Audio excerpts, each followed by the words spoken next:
ఎందుకంటే నేను ఆదివారం సెలవిస్తాననుకున్నా, కానీ ఆయన వచ్చేయమన్నాడు. ఎందుకంటే మరి ఓనర్ గారు కదా, వెళ్ళిపోవాలి, అది వెళ్ళిపోతాం.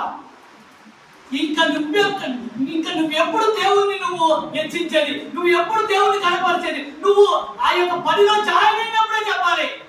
మీకు పని ఇచ్చారు, నాకు సంతోషం, నేను చేస్తా, 1 గంట ఎక్కువే చేస్తా, కానీ ప్రతి ఆదివారం నాకు సెలవు కావాలి, ప్రతి ఆదివారం నా ప్రభువుని నేను కనపరచాలి, నా ప్రభు కంటే ఏది ఎక్కువ కాదు, రమ్మంటే వస్తా అని చెప్పావా? ఎప్పుడైనా చెప్పావా?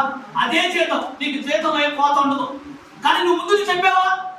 నువ్వు ముందు చెబితే నీ ఓనర్ కూడా రక్షింపబడతాడు, దేవునికి స్తోత్రం కలుగును గాక.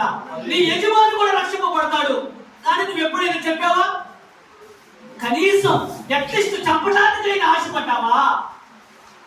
నువ్వు తర్వాతైనా ఆదివారం రమ్మన్నప్పుడైనా సరే, ఇవ్వండి, నేను మీకు ఒక మాట చెప్పడం మర్చిపోయాను.